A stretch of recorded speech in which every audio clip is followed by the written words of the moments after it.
I guess I'll just give it like a quick history. First of all, thank everybody for being a part of this show.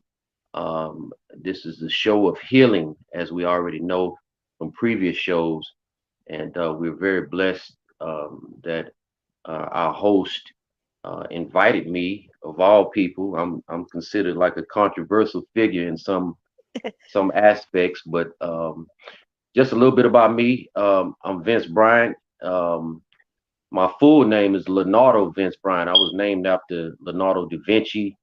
I'm Leonardo Vince, and I was born in San Antonio, Texas.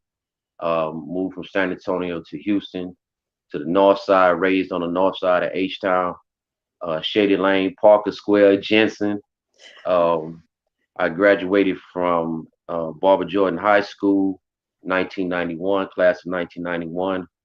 Um, After that, I went to actually got a job. Then I stopped working. Then I went into the United States Navy. After completing my time in the Navy, then I joined the Marine Corps.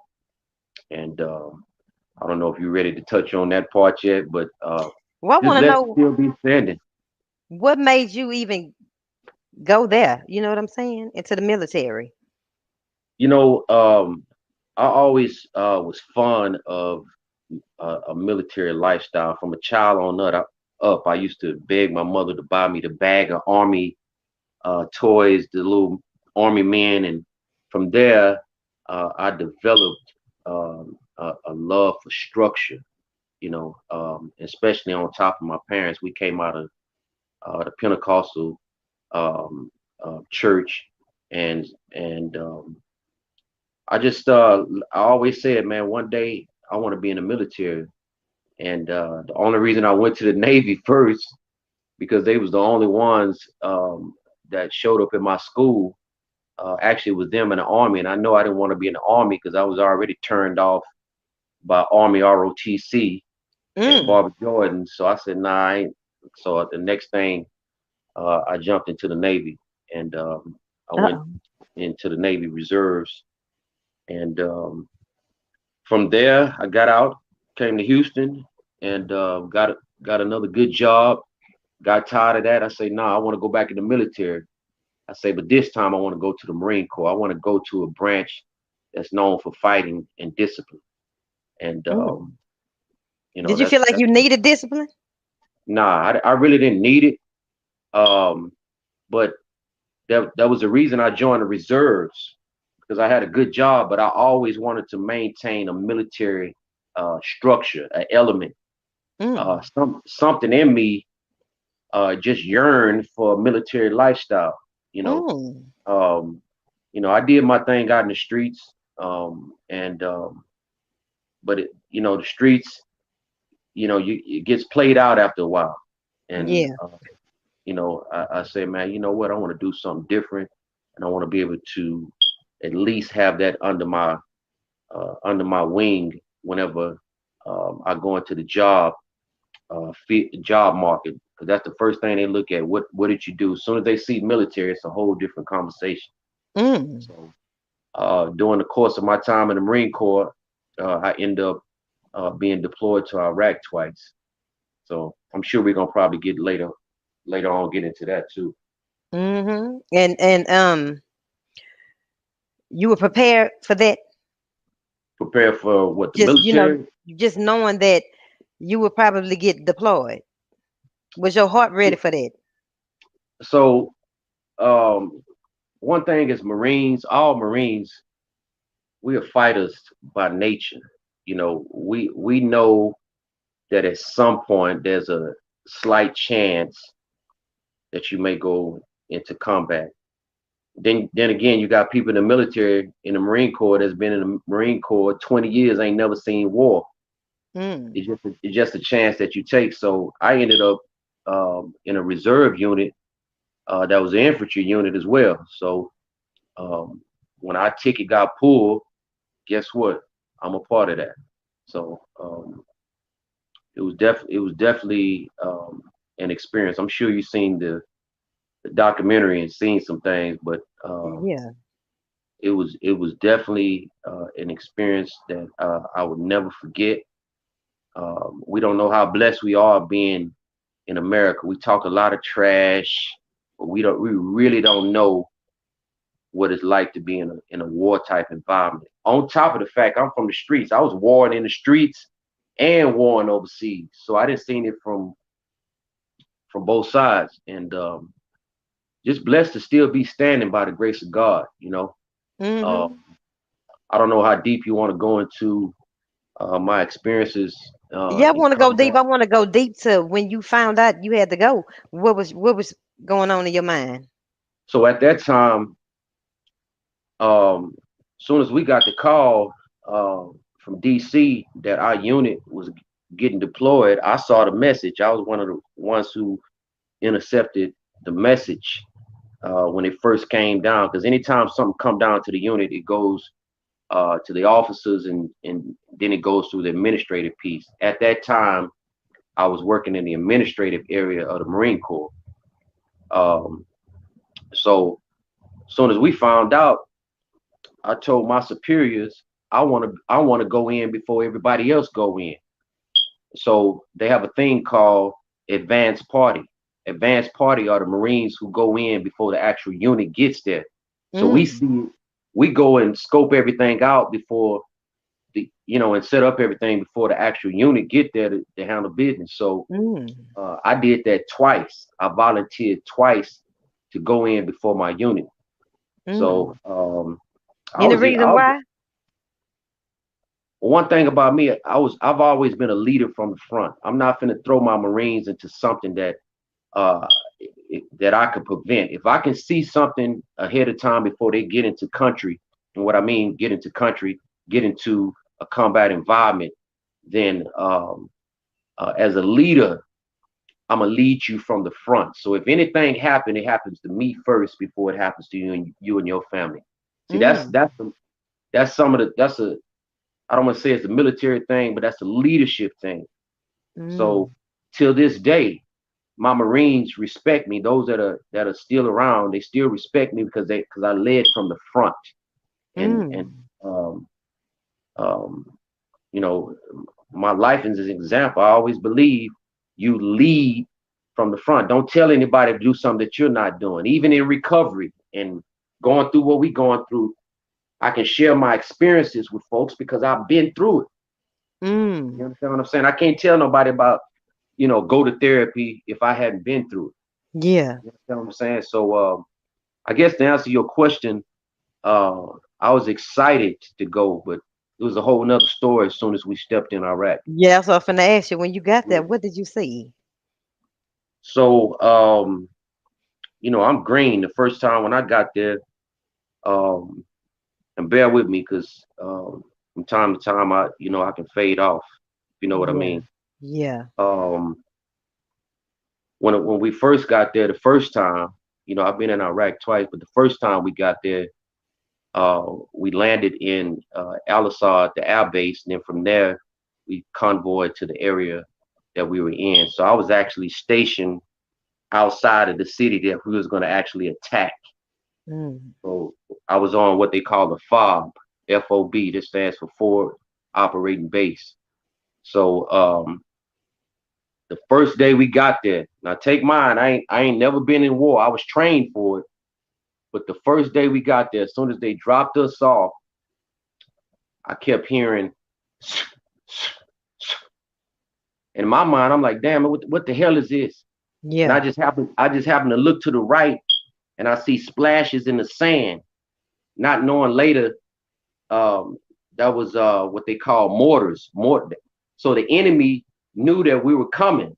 Mm, So they gave us what we call a welcome party and showing you, hey, well, we know y'all here, so we ready to get down now. mm, So actually, I kind of talk a little bit about it in the um, in the documentary, mm-hmm.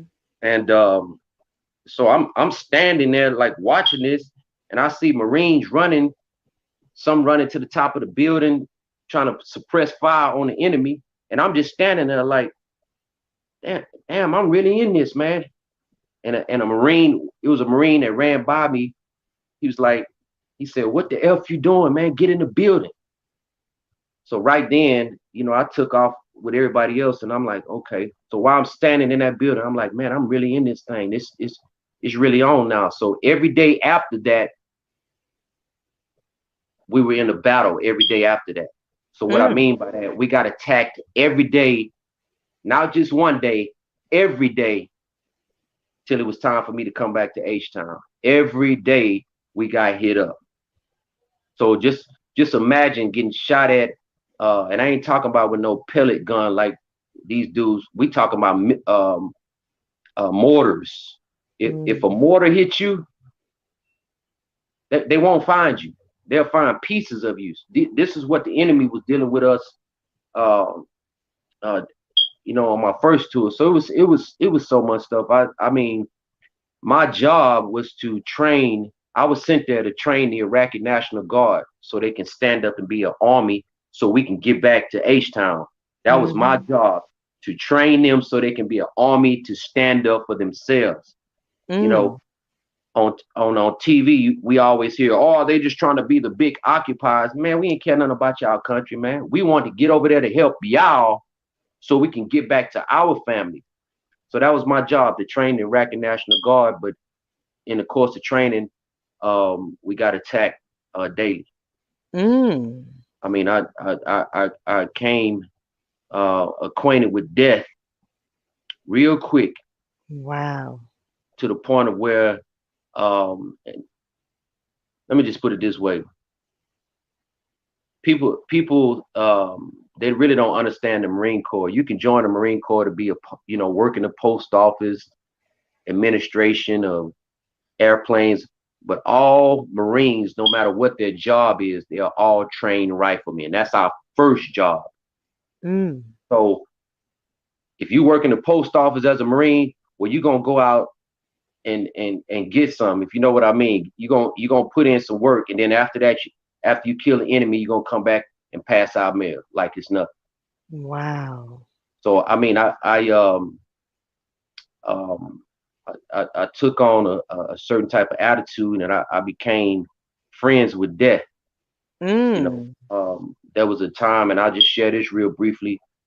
There was a time where the unit I was with, they had killed insurgent, a terrorist, so-called terrorist, as they say. So one thing as Marines, if we kill your child and he a terrorist, well, we gonna reach out to the family and let them know, hey, look, we killed your son, so you need to come get him. Because in Muslim tradition, they love burying their own in a certain type of manner. You understand what I'm Mhm. saying? So Mhm. so we contacted one family, and they said they not coming to get their son. So my unit, with the guys I was with, we had to turn around and bury the guy in the sand. So 2 weeks later, the family reaches back out to us, said they want him now. So Mm. I remember how it was when I put him in the ground. So by that time, my mind is gone. So after we dug him back up, I told one of the Iraqi what was it? One of the Iraqi soldiers, I say, unzip the body bag. So I remember how he looked when we put him in the ground in a body bag. Uh-huh. So I told him, your mind turns into a sick position. Let me put it that way. So I told him to open the bag after we took him back out the ground, and I don't even want to tell you what I saw, Mm. showing you what I was beginning to turn into. We was aching to kill somebody. We felt like, hey, we coming out Iraq. If we can't kill somebody, what the hell we doing here? Mm. That's what you turn to. Yeah, that's what I turned into, somebody who was lusting to kill. Wow. And one mind, was like, damn, we here to help these people, but even some of the Iraqi people, they were just taking America's money, and you're not standing up for your people. Instead, you allowing the Marines to fight for you. And this is your damn country. Excuse my language. Uh-huh. This is your Uh-huh. country. So they rather Mhm. sacrifice us Mhm. than them stand up for themselves. So by that time, I was like, okay, to hell with this. So we gonna sacrifice some of y'all. And that's Mm. that's that's just I don't want to get too deep into it, but Yeah, Mm. that's just and that's just the first tour in Iraq. I mean, we could be all day talking about that experience, but I turned into somebody now. You know, now looking at it now, I turned into somebody that I never thought I would be, and the effects of that followed me back home to H Town. Yeah. And that's what was those effects? Well, to me, I became heartless. Mm. Uh,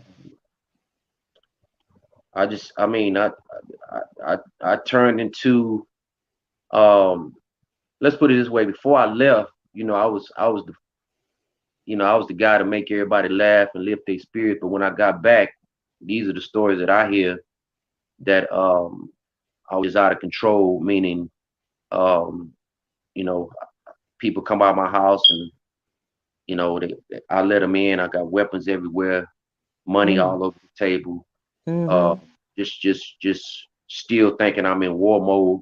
Mm. Um, even now, from time to time, I still have, I revert back to that type of thinking because, I tell myself I'm not going to be caught slipping on no means.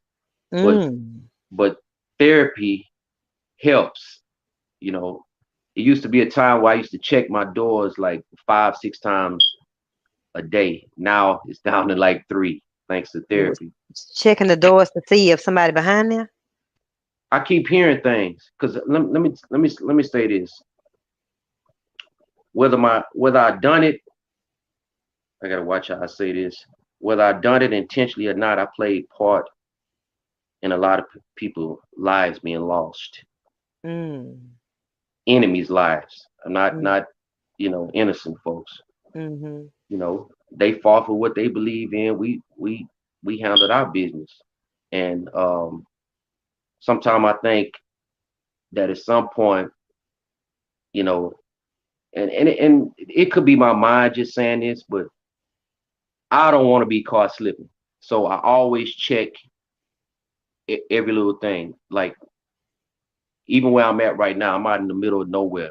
Mm-hmm.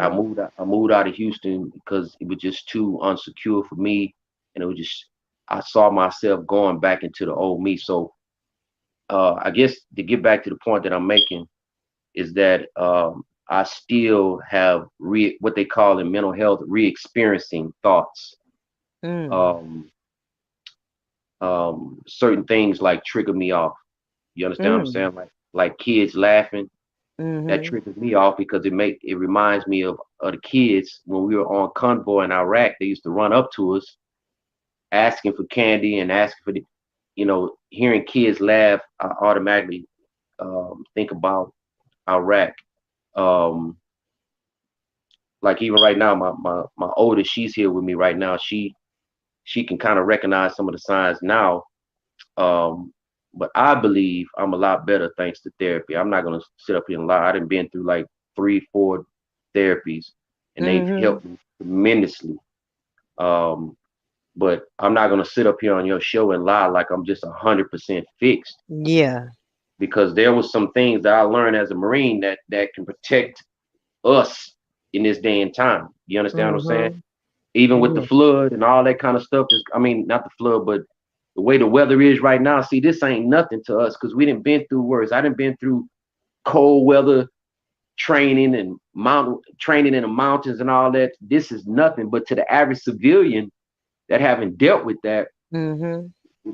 it's a big deal. But yeah, it's so much, Shay. I'm just glad and very thankful for the prayers of the righteous. Yeah. Now on the documentary, Yeah. you were saying that your mother would tell your kids don't do that, Mm, because it might trigger your fault. What yeah. what kind of stuff can your own kids do to trigger So you? so my mother that came from I remember now. Yeah, I was at my mother's house and my daughter, I think matter of fact, this one she I think it was her or my other second oldest. They were running to me to hug me because they was happy to see me. And my mother yelled out, "Hey, don't run to your daddy like that." Well, she's still thinking from the 70s because my uncle as a Vietnam veteran, and she remember what he dealt with when he came back and how he was acting. Mhm. You understand what I'm saying? Mhm. They didn't understand, back then they called it flashbacks and shell shock and all that kind of stuff. Mhm. Today it's PTSD, but um, yeah, she told my kids, hey, don't run at your daddy like that, because she was probably under the impression that I was going to snap and do something to them. When Mm. in reality, my children are my only lifeline. If anything that kept me peaceful is my children. Even to this day, my three Mhm. daughters, that's the Mhm. only thing that can keep me focused. Mm. So to answer your question, at that time, um, she was just being, I guess she was still in the mindset of remembering how my uncle was when he came home from Vietnam. Mhm. Uh, and the Vietnam veterans, man, I tip my hat off to them brothers, man, because they dealt with so much. What we get now as veterans, they didn't get half of what we get now as veterans. Everything that we have right now is old. That look like my daughter on here just clicked. Hey, Bryant.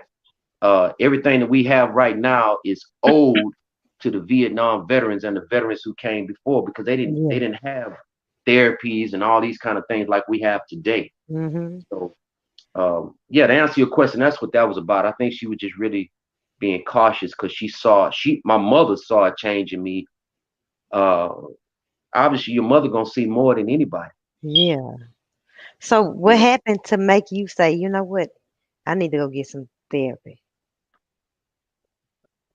what really happened was I don't think it was just like one specific situation. I think one day maybe I was just sitting down. I'm like, man, ain't why are these people so scared of me? Mm. You know, um, you know, it was a different type of scare this time because people was, I could say it because God delivered me from that street life, but people was kind of terrified then, but it was a different type of stare this time, Mm. you know, and um, something just said, hey man, oh I know what it was. One of my Marines who had served with me told me, man, he said Sergeant Bryant because that was my rank sergeant. Um, All right, he Sarge. say what'd you say? I said, all right, Sarge. Oh yeah. Um, he said I think you need to go get some go to the VA and get help. I'm like, a VA for what? Mm. So I'm like, I stopped for a minute. I'm like, well, if this Marine who I trained telling me I need to go get some help, then I must be having some kind of problem. Because in the Marine Corps and really in the military, they tell you suck it up, get over it. That's just what it is. So that became the norm for me. Mm. So the day he told me that, um, I went and found the VA. I didn't even know the VA was across the street from the unit I was attached to on OST. They had the VA right across the street, and I didn't even know it. That's how green I was. So I checked myself in um, to the VA. They assigned me a primary care provider. Then they did a mental health assessment. Mm. After they did a mental health assessment, they gave me a mental health provider. So when I sat down with that mental health provider, they did a session with me, and from that session, they diagnosed me not just with PTSD but chronic PTSD. Mm. So when they told me that, I was kind of in denial, and I talk a little bit about this on the documentary. Mhm. Like, man, there ain't nothing wrong with me. It's y'all little civilians, y'all soft. That's that's this what my mind was saying. Mhm. Nah, it ain't nothing wrong with me. Y'all just need to move faster, this and that. So I was judging everything on military terms, you know. Mm. So later on, I started submitting to the therapy. I went through uh, numerous amount of therapy, but there's two therapies that stick out right now that I can remember. One is called CPT. CPT stands for Cognitive Processing Therapy, Mhm. which is a powerful therapy. It it actually, how I want to say, they give you what is called an ABC chart. You put your situation into that ABC chart to show you where your thinking is off. That's Mm. that's really what that was about. Mm. The second one was called PE. It's called prolonged exposure. Prolonged exposure, it puts you right back in the situation, the trauma related situation, in order to bring you out of it. You might say to yourself, you know, why put you in that situation when you're trying to get away from it? Well, guess what? There's more of a reason to put you in it because you didn't overcome it properly the first time. Come on now. That's a word. So that's prolonged exposure. Then the other one I went through is called GBET. It stands for group based exposure therapy, and it's just a group form of what I just explained to you. Um, right now, I'm involved in a new therapy called WETS. It stands for Writing Effective Training. So you write your trauma out, and the Mm. goal of that is to write it out so you can go and get it out your system to the point of where you write it, you write it, you write it to the point you get tired of talking about it. Mm. So So that's that's the what you therapy. do. That's the therapy I'm going through right now. And Mm. what I do, I share my experiences with other veterans to encourage them to get in it too. Mm-hmm. So what have you seen? What change? What positive change have you seen from those therapies that you went to Me mentally? talk, me talking to you. That's one. Wow. And you couldn't 'Cause do that. for a while, and again, I'm repeating some of the stuff that's on the documentary that I said. For a while, I I want wouldn't you even talk. to. I wouldn't even talk to nobody. I ain't care about talking to nobody. Either y'all get it or you don't. Now I'm starting to open up because I see that my story is encouraging others to go and get help. Mm. You know, they rather, you know, they rather hear it from me Mm-hmm. than a psychologist. You would think, well, dang man, that's a psychologist. That's the degreed individual. No, they rather hear it from somebody who has been through it, so they won't feel like they're just talking to a college student or a Mm. doctor. You Yeah. know, because a lot of these, especially young veterans, they get out, man. Y'all went to school, man. What you gonna tell me about war? Mm. That's their mentality when they come out of the military. So I just take my experiences and try to encourage others to get help. I'm a lot better. I'm able to talk. I'm able to open up. I'm back into my music again. Um, just involved in helping homeless veterans. Mm-hmm. You know, homelessness is a mental illness also. You know, that's a Mm. subject for another time. But I'm taking my story on the road to help others. You know, What does chronic PTSD look like? what does it Because look you said like? you was in denial, so it's a lot of people that might be suffering from PTSD and don't know it. Okay, So what do it look like? so PTSD, for those of you that's watching this, PTSD stands for post traumatic stress disorder. Before I answer that question, I want to kill something that people think this is about. I'm gonna tell you what it's not about. People think PTSD comes from somebody going to war. It ain't got nothing to do with war. Yeah. You, you can experience something so traumatic to where man, you got me thinking about the documentary again. Those of y'all that's watching this, maybe she can put up the link. I want y'all to go see the documentary too. Oh, please watch it. I didn't know it was available. The, PTSD is laced in trauma. You may have experienced something over and over again in your mind. It's a constant reminder. Now, PTSD is one thing, but when you have chronic, that means that's all you think about. It just goes on and on and on and on and on until you stop it at some point or get help for it. For instance, we have a lot of women, military women and civilians who deal with something that's called MST. So what is MST? MST is military sexual trauma. Men go through that too. It ain't just a woman thing. Rape, molestations, all kind of stuff can lead to post-traumatic stress disorder because you constantly thinking that you're gonna be accosted by this person who messed with you in a way that they weren't supposed to. That's PTSD. Mm.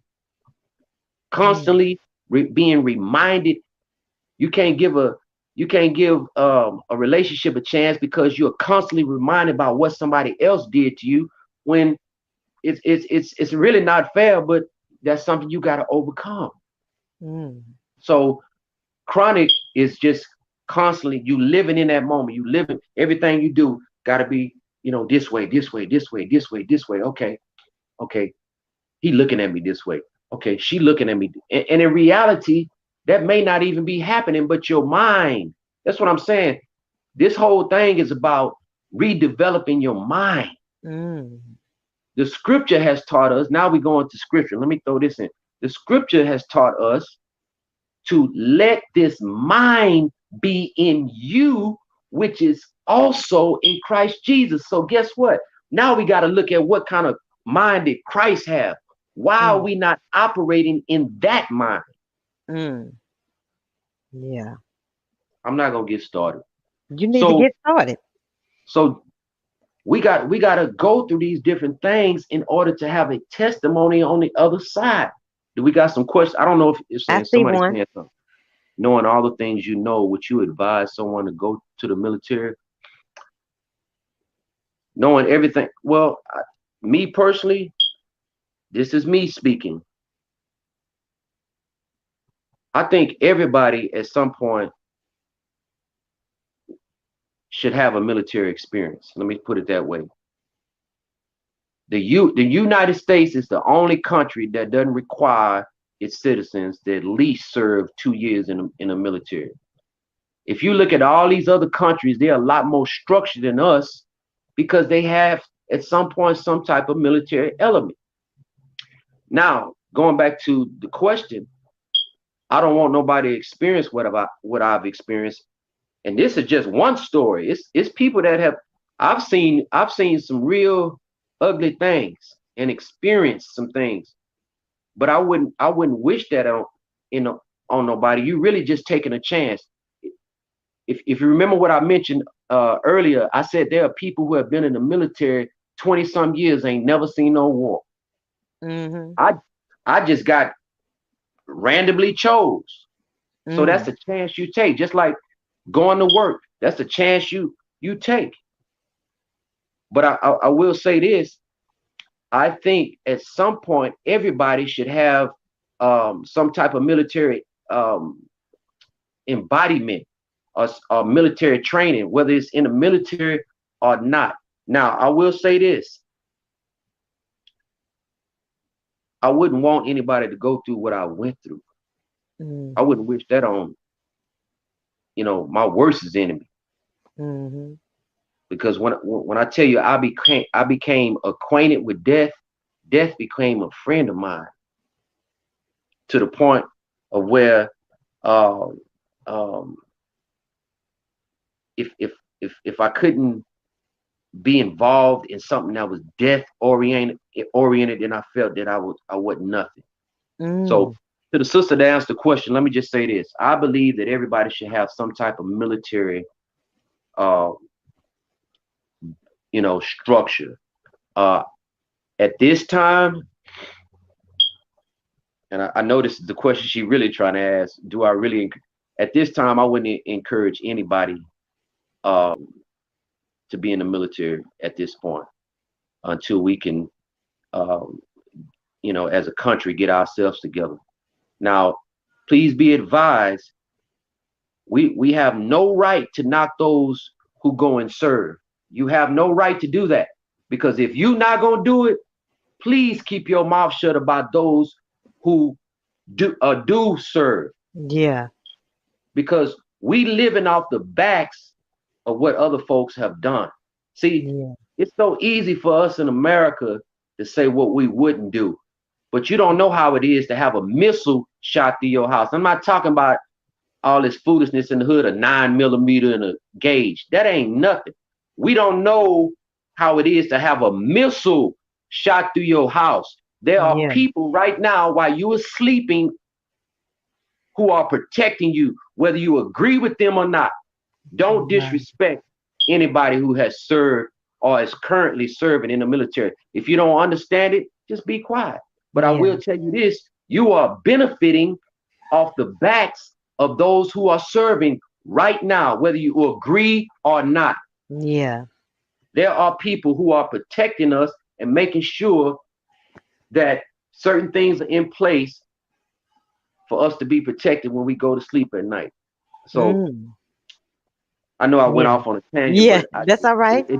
it just kind of I be hearing little you know people be saying, "Oh man, I wouldn't go fight for the white man," but you wearing the white man's clothes, Yeah. but you buying you buying his products, Yeah. you following his agenda on this side, Mm-hmm. the white man's army. Man, this ain't the '70s, man. This man, black folks are involved in every aspect in life. Yeah. Because I be hearing, I used to hear all them comments. Oh man, I wouldn't fight for the white man. I Yeah. remember. Let me say this too. My homeboys, who I used to hustle with, um, I'm from Shady Lane, by the way, Parker Square. I used to hustle with. When I got back home, them dudes said, "Man, I wish I would." I can show you a text. One of my homeboys just got out the penitentiary. Said, "Man, I wish I would have listened to you back then and did what you did." Mm.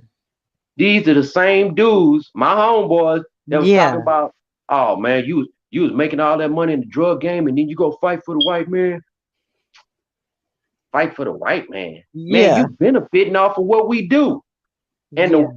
and if you look at this, let me say this too.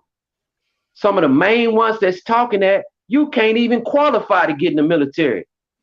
What y'all think we dummies? Yeah. You got to take a test and you have to qualify to even get in. Wow. It ain't no dummies serving in the military. You Yeah. think they're gonna put dummies on $1 million equipment? I'm just Yeah. throwing that out. Yeah. So to answer your question, let me calm down a little.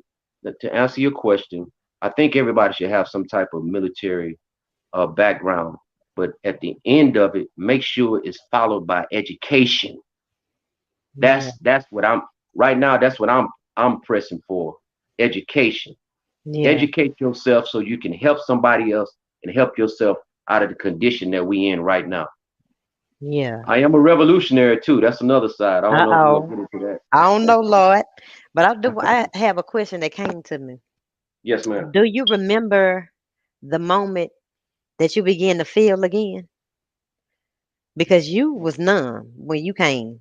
Oh, What happened when you began to feel again?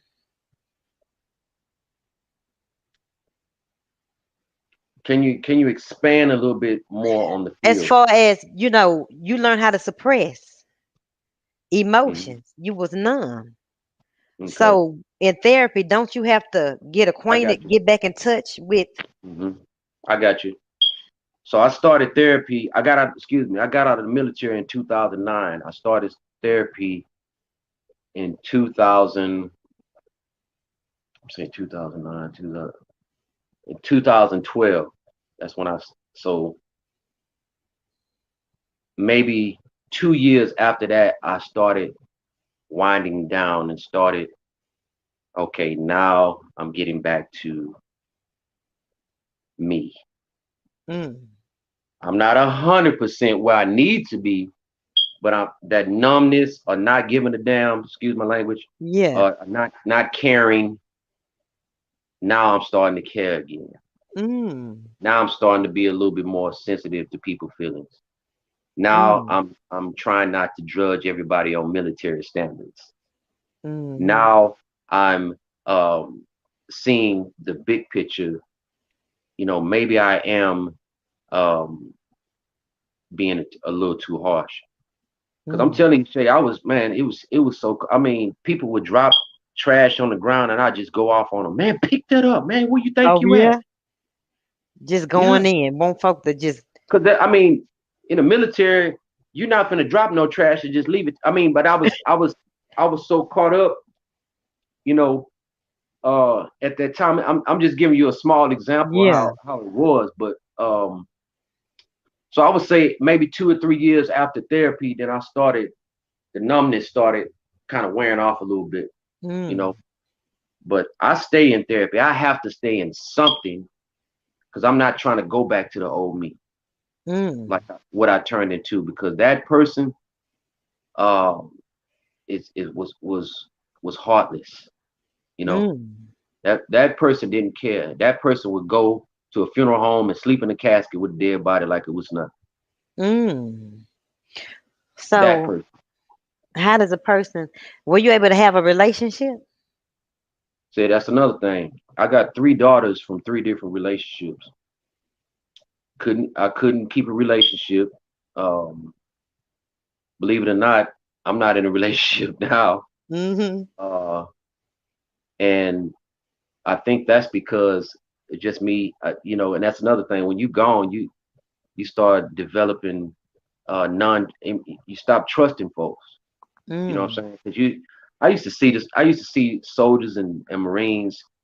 They getting letters from home that their wives and girlfriends and left them, and I would say to myself, "Dang, why they wait till they get in country, fighting for the country, and then they turn on their husband?" Mm-hmm. So I was thinking like, okay,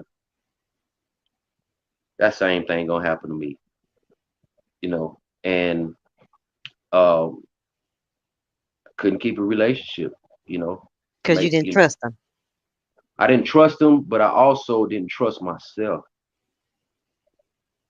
to I do didn't what? trust myself to stay focused on just that one person. Mm. And this might sound odd, but I'm gonna tell you like this: when I came back from war, I I was like, man, I just survived all of this, so man, I do whatever I want to. That's the Mm. first time I went to war. The second time I came back, I'm like, man, I'm invincible now. So I'm Mm. I'm enjoying my life. Mm. I took care of my children, all that and their mothers, but my mom was just drifting everywhere. It was like I was judging them on military standards too. Oh, okay, she like this. Mm. Oh, okay, and it got to the point to where it probably put me in the situation I am right now, still single. Mm-hmm. You know what I'm saying? But Mm-hmm. I'm sure um there's somebody out there, but it'll Mm-hmm. come. The scripture saying what in due season. Yeah, yeah. So how did you But come yeah, to yeah, that yeah. place of self-love? When I heard your song, no, I'm not gonna play with you. man, I love that song. But I love all your songs. But self love came um when I just sat down one day and say, you know what? I went through all these experiences. I went through therapy, still in therapy. You know, I'm on the road to peace. And I started talking to myself, what can I do to maintain this peace? When I wake up in the morning, what can I do to maintain this peace? I had to talk to myself. What do you want to do, Vince? Are you Mm-hmm. gonna keep are you gonna keep going back and forth with folks? Because mentally you can destroy yourself physically. Because that Yeah. that that would that'll turn into physical health. So I say, you know what? I'm gonna stay in therapy, but I want to get back to loving myself because I've given so much to the world, so much to everybody else, and I've neglected myself in the process. Wow. So, and this was recently, maybe last 3 or 4 years, I started thinking like that. So now I'm happy right now. You know, I'm happy. I'm in a better place right now. You know, My children never left me. They was always, daddy's girls, but more so I'm just happy because I have a different perspective on life. When I get up now, I have a routine. I get up, Mm. get my coffee, go read a book, then get my day going. Then after I work from home also. So when I'm done with that, then I go back and meditate and do yoga. I have a plan now. I believe in technique. That's another thing that I went through also at the VA, meditation. So Mm-hmm. I learned the art of meditation, and when it looks like I'm about to go there, I just stop,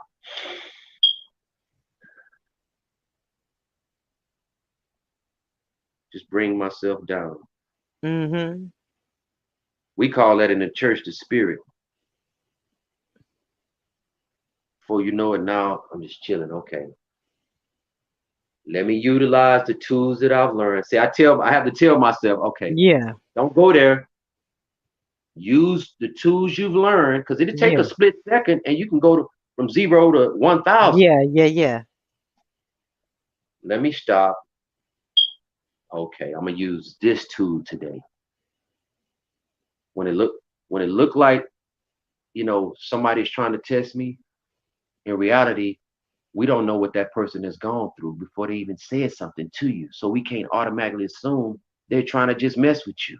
Mm-hmm. So I stop for a split second. I meditate, and then sometime I'll just go back and read and take my mind off of anything that looks like it's about to take me there. Your Mm. song, I got to get back to this song again. I know you get tired of Shay. I know you get tired of hearing it, but that song was a blessing. You just don't know. I Thank play that you. song over and over again because it's talking about my story. Yes, it's your story, but it's talking about my story and the story of others who have gone through darkness into light. Yeah. There is, if nobody understands anything I'm talking about today, there is hope on the Come other on. side. Come on now. There is life. There is happiness on the other side. But you Wow. got to speak deliverance. Speak it into existence. I'm not going to deal with this no more. Yeah. And you got to get to a point where you hate dealing with foolishness so much till you make the change. Come on now. Sometimes we say, okay, uh, I want to lead a relationship, but no, if it's damaging you, make the choice and get away. I was getting so bombarded in Houston. I said, man, you know what? I got to go. Yeah. I looked at my account. I said, oh man, I got money. I can go move today. Yeah. I went and put my money on my new place, waited till my lease was up, and moved to where I'm at right now. But I made the point of doing it.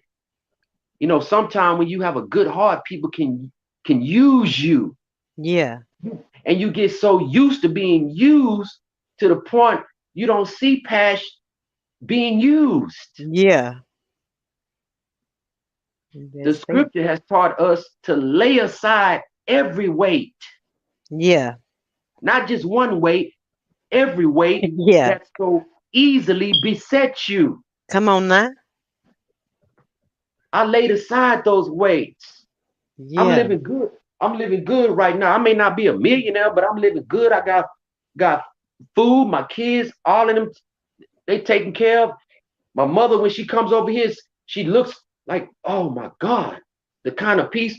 When I have people come over here that work in the house, they tell my landlady, man, there's something about this house. I'm walking into peace. Come on So now. guess what? When you take on that peace, it bounces off to people around you. Come on That now. glow. You looking at a cancer survivor. You're looking at somebody that's been shot in the streets. Come on. I don't even look 50 years old, about to be 50 years old, because I laid aside every weight. Come on now. And to those of y'all that are listening to this, you do not have to tolerate ongoing abuse. You don't. Yeah. Don't let nobody say, oh, well, oh, you just got to put up. No, you don't. Yeah. Speak life into your situation. Mm. Self love. This is what we're talking about today. Yeah. Self love. The self love journey. That's what this is about. Yeah. Man, let That's me right. stop, man. I didn't come on here to preach. You're right. I always equate, you probably heard me say this in my other shows and in my book, us to a flower, and I had came to a place where I had withered. I wouldn't get no water, I wouldn't get no sunlight. And Hmm. I had to get to some sunlight. I had to get to some water. And when I got to that Yeah. water, when I got to that sunlight, I flourished. I flourished. Woo, I got man. off the anxiety medication. I got off. The panic attack stopped. Mm. It's something about what you said, laying aside every weight, even if you got to leave everything. Teach. Go ahead. You're right about that. You speaking the You just word. look at that. Look at what you said, Shay. You had to get that water. Now Yeah. check this out. The scripture has taught us, oh, taste and see, Yeah. see Yeah. that the Lord is good. Yeah. Blessed is the man that what? Walk. Trusts in him and Yeah. walks with him. Yeah. You have to taste. I'm telling you, there's more to life than all this foolishness. You right. We get so bombarded by, oh, Ted Cruz went to Mexico. What does that got to do with you and your salvation? Yeah.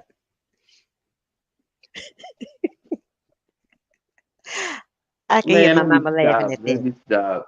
You right. But that's powerful. And I just so happy to see, where you are now. What are you helping the veterans do? Because you say you a veteran Yeah, activist. What yeah, what yeah. is that? I'm a veteran activist, and I'm also a veteran advocate. Right now, my job right now is to help the homeless population, veterans. I work right now for Veterans Affairs, Mm-hmm. uh, in what they call HCHV. That just stands for Healthcare for Homeless Veterans. So everything that I've gone through, all the therapies, my job is to share that with other veterans who are in the homeless population to help them out of their situation. I'm a support, what they call peer support. I'm supporting you. Um, I you think we going through? Think about you know folks who have nothing, who are under these bridges, Mm-hmm. who have no, especially during this cold and all this here. So my job is to inspire them and to share elements of my own recovery. I give um, support groups from Monday through Friday. Normally I have about 15, 20 guys a day that Wow. God bless me and our facilitators to share experiences. And we have a tight knit group of veterans who have been, man, even before COVID, we've been locked in and we're helping one another and we taking this same movement to help the community. So Mm. that's what I do. I share my experiences. Um, um, it's still is it's a what they call a mental health provider. That's what I am, Mm-hmm. but I do it as a peer, and it's a beautiful thing, for me to sit down and share my experience to encourage somebody else to get help. Now the ones that need help are those the ones that had the war experience, or is it those that haven't? No, it ain't just about war. Just Mm. I want to make sure I understand your question. You want to know if what The again? the guys that you helping on Okay, Monday? yeah. Yeah. The guy I have a mixed crowd. I got guys from the Vietnam War. I got guys from my time, Persian Gulf, Iraq, Afghanistan, and then I have some guys who just was in the military that never went to war, who suffer from severe depression, anxiety, PTSD, schizophrenia. I got all those guys. Mm. and some of them are homeless and some of them are not. Mm. Yep. So if somebody watching this dealing with, you know, PTSD, what do they need to do? Go to the VA and Well, if you're watching this, you can reach out to me and I can take you from there. mm, Reach out to me and I can get you where you need to get some help. Also, um, those of you that's hearing this right now that are, you know, having some issues, call the crisis line. The crisis line are trained professionals that will help you. Do mm. not sit in that house and isolate because isolation leads into other things. Come on now. Y'all didn't hear what I just said. Isolation leads into other things. If there are people right now who want to help you, get the help. Do not sit in that house going through when there's people right now. I'm not just talking about veterans. I'm talking about humanity. I'm on a humanity mission. That's Yeah, what come I'm on on. now. Yeah. And this thing is bigger than just veterans. I'm trying, excuse me, I ain't gonna say trying because I am doing, affecting change to affect those who need help, Jesus, he chose to despise and reject it.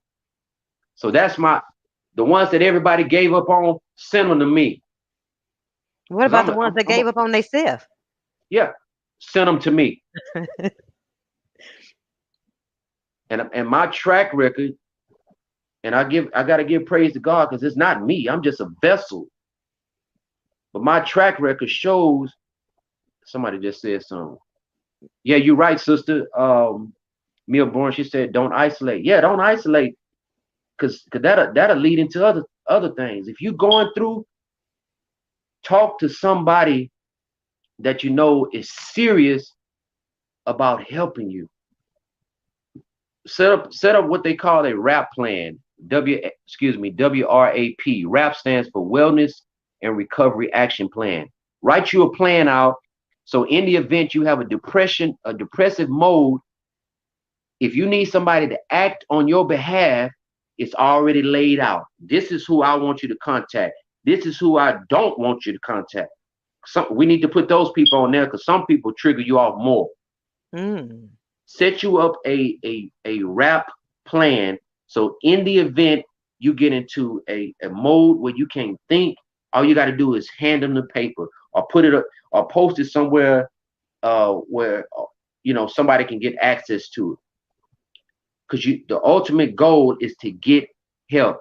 It's so much going on in the world right now. Yeah. But I'm telling you right now, everything is not bad in the world. There's a lot of good that's going on that they don't advertise. Mm-hmm. Let's help each other. We all we got. There is no me without we. Yeah. Think about that. Wow. I love it. I love everything about what you said on tonight. I So love y'all it. got that. I love Now it. you gonna spit something for us before we get out of here? Sister, I just want to be able to sing background for you. If you Okay, if you could just maybe we can if you get could some next time. I sure wanted to hear some of that acapella from you. Just that How to first put part. my energy in everybody else while all alone, neglecting myself. My, uh, Tired of looking for love in everybody else while all alone, not loving myself. Had people turn it back on me like I was nothing. Stress and gaining weight, feeling like I was nothing. But enough was enough. I asked the Lord to build me up, and He told me that I am somebody. I'm going places. I'm going higher and higher and I'm moving forward into my greatness. 'Cause I deserve it all. I'm giving my man. all to loving me. Can't Woo, let nothing stop me from loving me. All right. sister.